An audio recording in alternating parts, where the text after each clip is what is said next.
shalom, la paix du cœur, la paix de l'âme, la paix de l'esprit, la paix dans tous les foyers, la paix sur toute la Côte d'Ivoire et sur toute l'Afrique et le monde entier.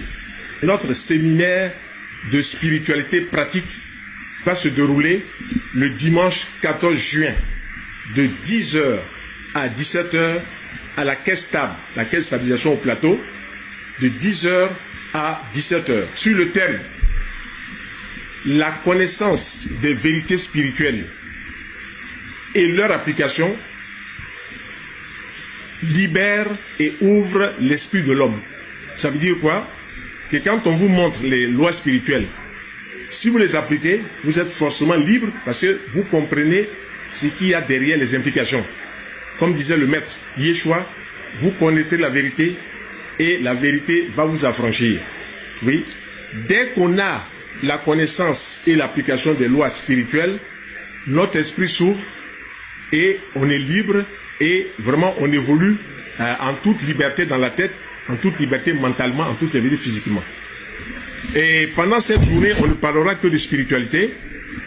On parlera du Notre Père. Il y a des prêtres qui nous ont appelés, qui nous ont dit qu'ils voudraient avoir une culture sur le Notre Père en araméen. Nous allons parler du Notre Père en araméen. Nous allons parler aussi de deux sortes de Notre Père qui nous ont été donnés pendant notre formation aussi en spiritualité pratique. Mais ce Notre Père ne vient pas contredire le Notre Père qu'on récite dans les églises pour que chacun récite celui depuis 2000 ans. Ça ne contredit pas du tout. C'est un problème de traduction. La traduction peut changer. Lorsque le maître Yeshua parlait du Notre Père, ce qui est du Notre Père en araméen, il y a une traduction en grec, en hébreu, en latin et en français.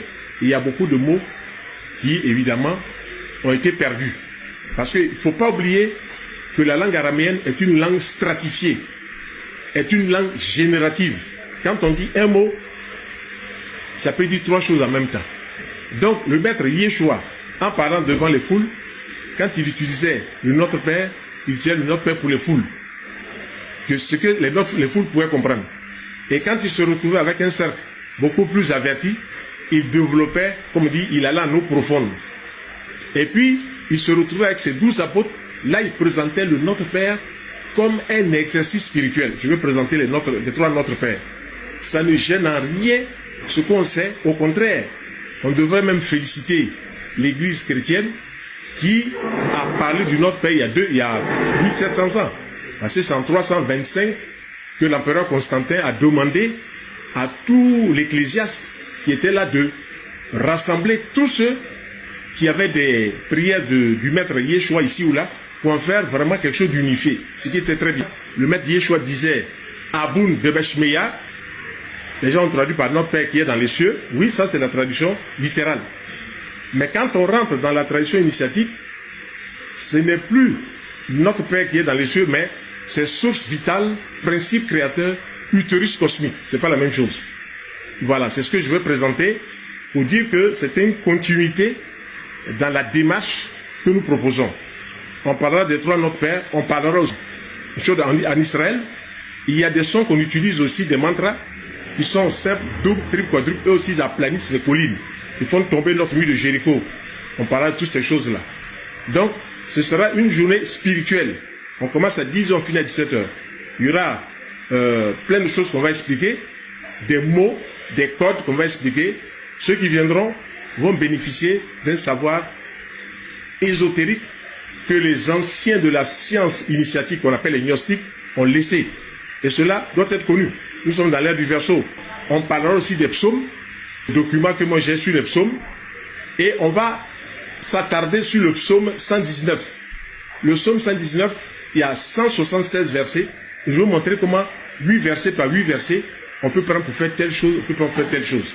Donc ce sera vraiment la journée spirituelle. Voilà ce que je voulais présenter. Nous sommes âmes, je l'ai dit en août 2024, nous sommes âmes. Donc l'âme peut manger à tous les râteliers, tout ce qui est bon, spirituellement parlant. Il n'y a pas que je suis ivoirien ou je suis malien ou je suis français, donc on s'en tient à cela. Dans un premier temps, c'est bon. Mais l'âme n'appartient pas à un pays. L'âme rentre dans un corps et fait un travail. Et c'est cela que je veux présenter, que je veux montrer, que je veux expliquer chaque fois que j'organise des conférences, des séminaires sur la spiritualité. Je vous remercie.